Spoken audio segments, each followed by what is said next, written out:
Hello there guys, welcome to Dinos Vault. Welcome to yet another Mega Comparo video. Now this is going to be a Mega Comparo video of what I think is among the best bikes that you can buy under rupees 2 lakhs. Now I got a lot of messages and mails asking me to do this Mega Comparo because I got a lot of requests asking Dino by which is the best bike under rupees 2 lakh. So instead of answering individual mails or messages, I thought I'll do this Mega Comparo video such that it makes your decision making process all the more easier, because I'll be listing out the pros and cons of each of these bikes. So this will be in a top 10 format. This is not a countdown, this is not a comparison where I try to highlight which one is greater and which one is not. It's just a parallel listing or analysis of all the bikes that I feel are among the best bikes that you can buy under rupees 2 lakhs. And also each rider is different, each rider preference is different, each rider's style is different. Some prefer touring, some prefer track riding, some of them just need a bike for their daily office commutes. Now this will serve the purpose of segregating these bikes as to which bike is meant for whom and which of these bikes can serve as an all-rounder. Now this is going to be a one lengthy video, so sit back, relax and enjoy. And without further ado, let's go ahead with this video.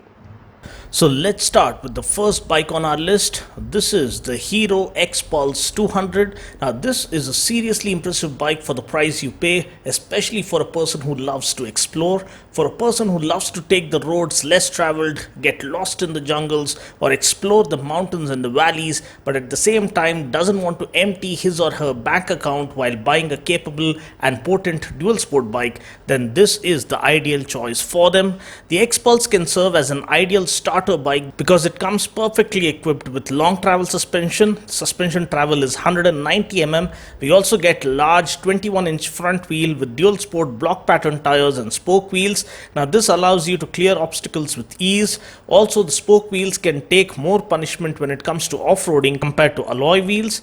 The bike also gets a massive 220 mm of ground clearance with a good quality sturdy aluminium bash plate to protect the engine compartment. We then have the upswept exhaust as well to further aid in off-roading, and the 10-step adjustable monoshock at the back offers superb stability both on-road as well as off-road. The saddle is nice and comfortable, the handlebar is nice and wide, and the foot pegs are perfectly set to offer comfortable and relaxed riding posture for daily commutes as well as for highway runs. Also you have the option of removing the rubber from the footrest such that you can utilize the open teeth footrest to get more grip while riding standing tall or riding through the off-roading terrain. Also, the bike is technologically advanced to offer smartphone connectivity, which helps you answer calls on the go, and also offers turn-by-turn navigation assist, which is outstanding. Braking is good with pedal discs being offered at both ends, and we get single channel ABS as standard, which means ABS is operational only on the front wheel. Another good thing is we get a kickstarter along with the push button starter, which will always come in handy. Talking about the engine specs, the BS6 model comes with fuel injection as standard. We get a 199.6cc oil-cooled single-cylinder engine that puts out 17.8 bhp of max power and 16.45 Nm of max torque. Please note that these new power and torque figures have taken a hit because of the BS6 update. The BS4 model used to put out 18.4 bhp and 17.1 Nm respectively. So now let's talk about the not so good things about the Xpulse. The first point is lack of power and torque. Now many riders and owners of the BS4 Xpulse 200 claimed that they were left wanting for more power and torque on this bike. Though the equipment is absolutely spot on for a dual sport bike, the powertrain is where the enthusiasts felt things could be slightly better. Talking about the new price for the BS6 model, the BS4 model was launched at a price of Rs 99,500 ex-showroom, but with the BS6 update, the new price is yet to be revealed. So if you are the kind who prefers to do a lot of off-roading, then this bike is tailor-made for you. But if you just want a bike for office commutes and highway touring, then it's better to look at other options in this Comparo. Now coming to the second bike on our list, it is the Pulsar 200 NS BS6. The Pulsar has been a phenom and the hero of the masses, offering the best bang for your hard-earned buck. Stunning performance, brilliant handling and ahead of its class features has what made the Pulsar 200 NS a cult classic. After being resurrected from the dead on public demand, the 200 NS has been on a rampage and setting the sales charts on fire. With the BS6 model, all of us thought that the bike would be robbed of its true charm and persona because the power and torque figures would take a hit, but Bajaj surprised all of us with the new BS6 200 NS because the 200 NS now puts out more power and torque than the preceding BS4 model. The BS4 model used to put out 23.5 PS and 18.3 Newton meters, whereas the new BS6 model puts out 24.5 PS of max power and 18.5 Newton meters of max torque. Now forget about the numbers on the spec sheet, the bike itself feels super impressive to ride. I have always loved the first gen 200 NS, which was an absolute monster that could give some of the higher capacity bikes a run for their money. Now with the BS6 update and inclusion of fuel injection, the bike has become incredibly refined with zero vibrations even while doing speeds of around 135 km per hour. The beautiful perimeter frame along with the gas charged Nitrox monoshock at the back and the box section swing arm offer brilliant handling and rock solid stability.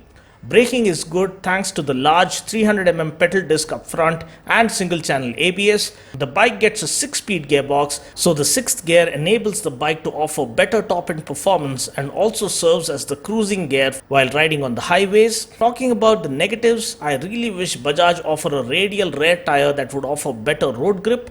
I also hope that they offer dual channel ABS as standard such that the rookie riders don't get themselves into trouble. Now talking about the price, the BS6 FI model is priced at rupees 1.23 lakhs ex-showroom, which is around 11,000 rupees dearer than the older one. Now though it might feel a tad expensive, I feel it's a completely paisa vasool bike which offers stunning performance, a bike that you can use for daily commutes within the city. You can go touring on this bike and you can also enjoy this bike thoroughly at a track day event. Now next, let's look at the Pulsar's arch rival, the RTR 200. Now I've ridden the Race Edition 2.0 with the slipper clutch multiple times, but I haven't ridden the new BS6 model, but I can have an idea as to what to expect. The race-tuned FI or fuel-injected engine is ultra-refined. This is the only bike in its class to offer a slipper clutch which acts as a back torque limiting system. It prevents the reverse torque from kicking in when you do faster downshifts. Now this prevents the rear wheel from locking and hopping. We do get dual channel ABS as standard with rear wheel lift off protection. The new body graphics look stunning and the new design with LED headlamp and LED position lamps looks super aggressive. Now the major update comes for the instrument cluster, which now comes with X Connect feature, which is an app based Bluetooth enabled system that offers turn by turn navigation, call and SMS alerts on the dashboard, crash alert and even lean angle mode, which uses the phone's gyro sensor to record the rider's lean angle through the corners. You also get a complete race telemetry interface on the app which gives you complete data and analysis of your ride, including average speed, top speed, the G-force experienced, lap timing, 0 to 60 timing, etc. The engine is supposed to be more refined now with the inclusion of fuel injection and the BS6 update. I love the exhaust sound emanating from the double barrel exhaust. The overall fit and finish and build quality has always been top class. The seat foam is of superior quality. Riding ergonomics are perfectly sorted out for daily commutes, highway riding as well as track riding. The engine is expected to be peppy and rev happy with zero vibrations. The RTR 200 is one of the most refined motorcycle TVS has ever made, and the nice bass heavy exhaust sound really puts a smile on your face each time you rev the bike. Now talking about what could be better, I really wish TVS offer a 6-speed gearbox because that would really amplify the top end performance of the bike, and that's the only shortcoming that I can think of when it comes to the RTR. Now the next bike on our list is the Yamaha FZ 25. Now I'd like to call this the John Wick in today's Comparo. Silent, calm and calculated, the FZ 25 has been a silent killer, piling up the sales numbers and sending the cash registers ringing for Yamaha. Now for the year 2020, the bike gets a minor facelift with a revamped front end. The headlamp is all LED with a bifunctional layout, which means it has a single unit for both high beam as well as low beam. Also we get a new boom boomerang style LED position lamp that enhances your visibility during foggy and rainy conditions. Another inclusion is the side stand engine cutoff feature, which means the bike will refuse to start if the side stand is on. Now this is a very practical safety feature that can prevent several accidents on the roads. Another major USP is its lightweight construction. The bike weighs a mere 153 kgs, so this results in offering a completely fatigue-free riding experience through the city. The 4-row oil cooling system ensures that the engine doesn't heat up even while riding through the scorching summer traffic. Also, the seating ergonomics are perfectly sorted out to offer a nice and upright, comfortable seating posture. The 41mm front forks offer a nice and plush ride quality through the city streets. Also, the best part is that this new BS6 update comes without having to make any sacrifices in terms of power or torque. The power and torque figures remain the same despite the BS6 update. The max power is 20.8 PS and the max torque is 20.1 Newton meters. Now, matching the power with the torque figure results in a flat torque curve, which means good pickup and throttle response throughout the rev band. Add to this the kind of following Yamaha enjoys in terms of trust and reliability, and the FZ25 still shines as the champion of its segment. Now, talking about the negatives, the only issue that I have heard about the FZ25 by talking to people who have owned this bike is that the brake pads wear out too quickly. So I just hope Yamaha have fixed this issue with the BS6 update. So overall, the FZ25 gets the formula bang on. We get a 250cc bike from Yamaha with dual channel ABS, 41mm front forks, relaxed riding posture with touring capabilities, a nice and responsive refined engine, and now with the revised styling, the bike looks more modern and futuristic. So this is yet another all-rounder bike that can serve as your perfect companion for daily use or touring or for the occasional weekend rides. Now the next bike on our list is the Dominar 250. The Dominar 250 is a perfect answer to those who think that the Dominar 400 is a bit too much for them, and also in terms of budget, the Dominar 250 is more affordable, being launched at Rs 1.6 lakhs ex-showroom. The bike gets the same power cruiser styling as its elder sibling, the Dominar 400. We get the same powerful LED headlamp, a large 300mm front disc, dual channel ABS, slipper clutch, upside down forks, and the signature double barrel exhaust for that bass heavy exhaust sound. Now, talking about the downsides of the bike, first of all, we get a skinny 130 section rear tire as opposed to the 150 section radial rear tire that the Dominar 400 gets. The Dominar 250 also misses out on the aluminium swing arm that offers better handling characteristics on the Dominar 400. Also, we don't get a gear position indicator on the tank mounted display, but overall, for the common man out there who just wants a bike that looks cool and offers great value and also feels good to ride daily for office commutes, I feel that the Dominar 250 is a decent proposition given its competitive pricing. And this is primarily a daily use bike that can be used for touring as well, but it is not meant for track day events, nor is it meant for off-roading. Coming up next on our list is the Hooligan KTM Duke 200. Now with the BS6 update, the bike does get sharper Super Duke styling, which makes it a lot more attractive and desirable, but apart from that, there's nothing much to rejoice about. If you're considering buying a Duke 200, I'd rather suggest that you buy the Duke 250 because it is so very well equipped and is a near perfect proposition. The Duke 200 was an absolute monster when it was first launched. It was brutal and unforgiving in terms of power delivery. No one had ever seen or experienced anything like that from a 200cc bike. It completely changed the game in our market, but over the years, with the constant updates and stricter emission norms, the bike seems to have lost its charm. I'm not saying that it's a bad bike. If you were to ride this brand new Duke 200 for the first time, you will certainly be impressed. But for those who have ridden the first gen Duke 200 and then the 2016 model, which was super refined to the max, this new Duke 200 just doesn't manage to captivate our senses because our expectations have already gone through the roof and the bar has been set so high by the first gen Duke 200 that this new BS6 model just cannot match it. Also, the constant price increment has kind of worked against the Duke. Currently, the Duke 200 is priced at Rs 1.72 lakhs ex-showroom, which is 10,000 rupees dearer than the BS4 model. So, if you are contemplating buying the Duke 200, I'd rather suggest that you save some more money and get yourself the Duke 250, which in my opinion is perfection personified. So next on our list is the Suzuki Gixxer SF 250. Now though the on-road price of this bike might be just over 2 lakhs, I'm including this bike because it will surprise you with its brilliant handling and agility. Compact, sharp, sleek and fast. These are the traits of a typical Suzuki sport bike, and though Suzuki took their own sweet time to enter the quarter-liter segment, they have entered with a bang, and the MotoGP edition looks absolutely out of this world. Its main highlights include the styling and the design. The engine is ultra refined and offers explosive performance. It will surprise you for sure. Then you have the rock solid stability even while doing triple digit speeds.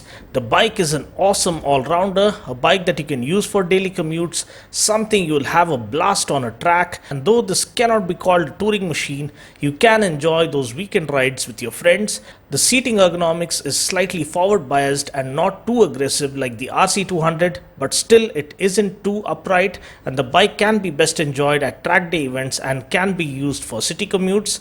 In terms of power and torque, the bike puts out 26.5 PS of max power and 22.2 Newton meters of max torque, which is decent enough.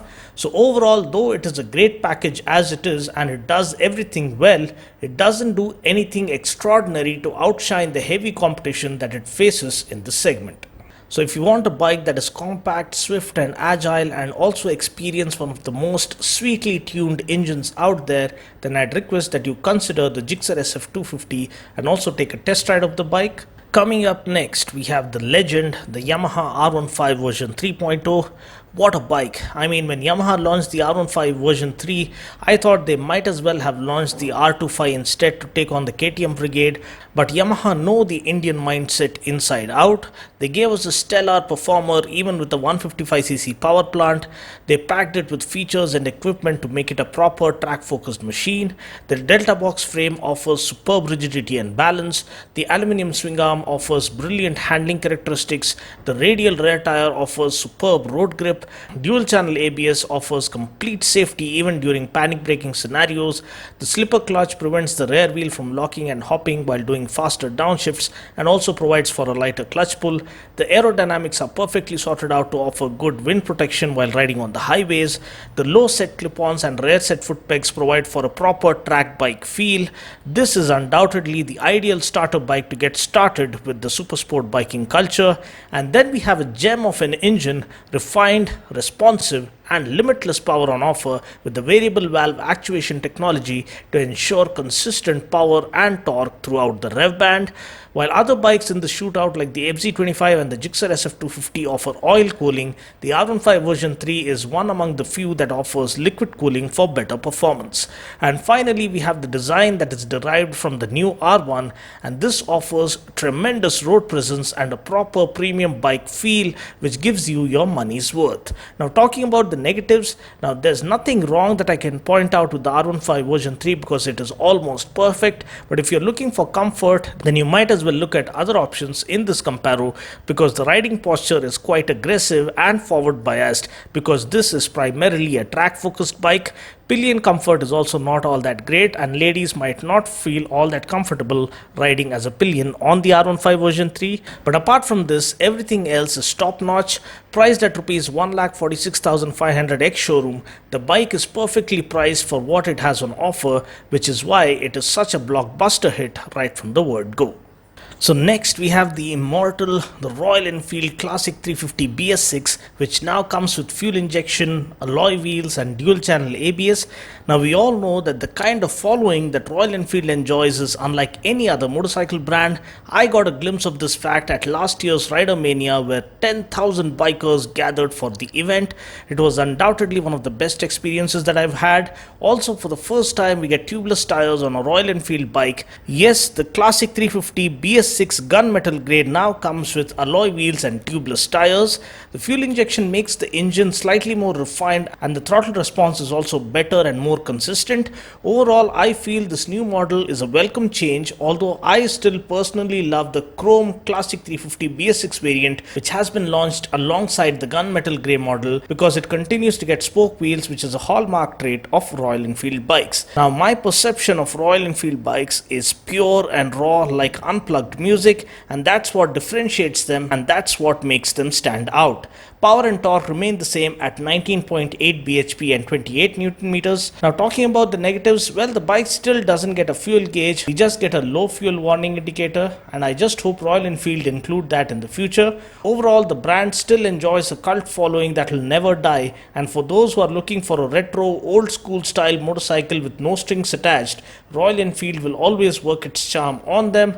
And also, the resale value for this bike is the best among all the bikes that we have featured in today's Comparo. Now before we look at our final option, here's an honorable mention for the Pulsar RS200. The RS200 is an absolute beast. You need to ride it to believe it. It just feels a little left behind in this current lineup of new breed of motorcycles.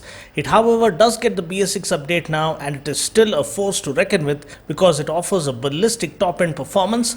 We get fuel injection, liquid cooling, 4-valve engine, triple spark tech, and the twin projector headlamps that offer the best light spread. It is also a versatile bike to ride because the clip-ons are not too far low set. It is more like a sport tourer, so you can use it daily and at the same time enjoy the bike thoroughly at track day events. Talking about the downsides, the seat is slightly harder and the suspension slightly stiffer to offer sporty performance. So if you prefer an upright seating posture and slightly better tuned suspension in terms of comfort, then I would suggest you look at the 200 NS instead. Also priced at Rs 1.44 lakhs, the RS200 is nearly 20 grand dearer than the 200 NS. So you might as well save that extra money for buying some quality riding gear and buy the 200 NS instead. So finally, coming to our final option in this Mega Comparo, here come the Husqvarna twins, Swart Pillion and the Wit Pillion 250. Now though the on-road price of these bikes goes about 2 lakhs, their ex-showroom price is a mere 1.8 lakhs, and the kind of value proposition we get is unlike anything else. The design is fresh and radical and contemporary. Both the bikes are super lightweight, but when it comes to comfort, the Swart Pillion offers a more comfortable upright riding posture as opposed to the Wit Pillion, which is a cafe racer concept, so it comes with low set clip-on handlebars. The equipment list is long and satisfying.